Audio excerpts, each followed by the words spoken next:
Hey there, Waymakers. PT here, just checking in with you for your midweek message. This has been quite an interesting week with our weather down here in Columbia, South Carolina, going from cool to hot. It's supposed to cool down again, so get ready for that. I wanted to give you just a little bit of insight from last week's message, or this Sunday's message, for those of you who were not at service with us at the Way Columbia on Sunday at noon. You know what? Actually, I'm going to go in a different direction. I'm so glad that the Holy Scriptures are so rich that you can pull so many different meanings from it as it applies to your life. And so I'm actually going to take a different twist on Sunday's scriptures and on the message on Sunday. One of the things that we're talking about, of course, is wisdom. We're in the middle of our series, Tests, Temptations, and Attacks.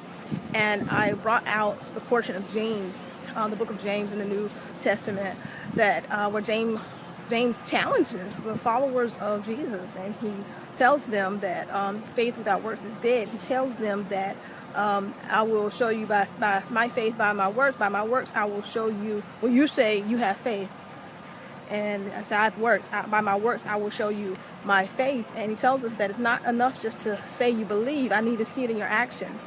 And so one of the things that he says is don't be like the person who looks in the mirror, but then when they turn away, they forget how they look. And so one of the things that I want to actually encourage you, I was kind of hard on the congregation on Sunday. If you wanted to see that message, please go to livestream.com/thewaycolumbia and catch that, because at the end of it was actually somewhat of a revelation for many people. So I do encourage you to go see it. But one of the things I wanted to do today is encourage those of you who are on a journey, that requires a great deal of courage and boldness, and for you to step out of whatever place, some people call it a box, comfort zone, whatever you want to call it, but that's causing you to go into the unknown. Now is not the time for you to forget what you tell yourself in your alone time. When you are literally in front of the mirror and you have to do your affirmations, you have to remind yourself, and you're doing your visioning process. You're talking about what you see in your future, what you desire, how you want God to use you, the businesses that you want to have, the family you want to have, the mate you want to have, the personality you want to have, the ability to give and serve that you want, the health that you want. When you're doing that, and when you're visioning, when you are looking at your vision board, when you're journaling, when you're thinking, when you're talking to your intimate partner about those things, when you leave that safe space and you go out into the world, and you go out into the marketplace, and you go out into places that where God can open doors for you, as long as you're not too afraid to speak up. You may be going into a season where you're going to have to be your own advocate. But you're going to have to be bold enough to put yourself out there and put yourself in front of people and begin to believe, because that's going to be the greatest sign of faith. When you start preparing your life, and when you start speaking on that thing like you know it's going to happen, you're going to be able to put yourself in front. God's going to put you in front of people that can help you make it happen. But you can't be afraid. You can't leave the mirror and forget when you get into the position and the places and in front of people that can help you, that can propel you unknowingly. We tend to look at people who will eagerly talk about what they're doing and what their plans are as obnoxious or opportunists. Those are the people who get things done, because they know that it requires a deeper level of faith than what we've been taught. When we have been taught faith, people of God, especially my churchgoers, we've always thought about in terms of healing and deliverance, but I'm talking to you about the kind of faith that creates things, that creates new lives and new opportunities. That thing that you see in your mind's eye, that thing that you see when you're home alone and God is telling you, I'm moving you into this direction, you're going to manifest this, and you're going to be the creator of that, and you're going to have these things because you're going to open doors for other people, you're going to create jobs.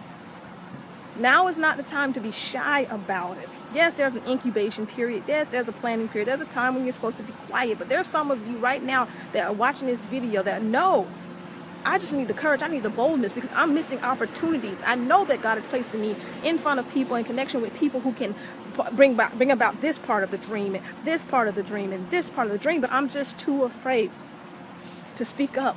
I don't want to fail. I don't want to embarrass myself. And I'm telling you, don't forget. Don't get amnesia and forget that what you stated in your quiet time when no one else was listening but you and God. Be bold, be courageous. You're going to have to act on this one.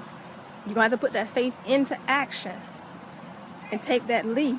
At least take a step. I'm not telling you to jump off a cliff, but you're going to have to take a step. You're going to have to start asking questions. You're going to have to start putting yourself out there. I could have the key to your future, but I have no idea, or the key to your destiny rather, but I have no idea that's even your ambition. So I want the people of God to begin to walk out that faith, okay? Walk out that faith and watch. Watch the doors open. Watch the connections being made. Get out there and network. You never know. You could be right next to your financier. You could be right next to your marketing person. You could be 2 people away from your soulmate. Never know. So I am telling you right now, for some of you, now is your time of action. For others of you, if it doesn't resonate with you, this might be your time of incubation. Okay? This might be your time you're just supposed to plant the seeds. But for those that know I'm talking to you, get out there. Put that faith to work and make some things happen. Let God make some things happen with you. Okay? You're going to have to be a co-creator. The New Testament talks about being a co-creator with Christ. I'm telling you, go ahead. Get started. Walk out. Prove to me. I said on Sunday, show and prove. Show me, prove to me that you really believe what God is telling you, okay? I want to see it. I want to see great things come from you because I know you have greatness within you. You're looking for a spiritual home, a spiritual community. Join us at The Way, Platte Springs Road in West Columbia, every Sunday at noon, every Sunday at 10 a.m. We have our encounter. And right now we are studying God, money, and you. And encounter at 10 o'clock. Join us at 12 o'clock, or at least join us on live stream at livestream.com/The Way Columbia. I look forward to seeing you. Have an excellent week. Make it happen.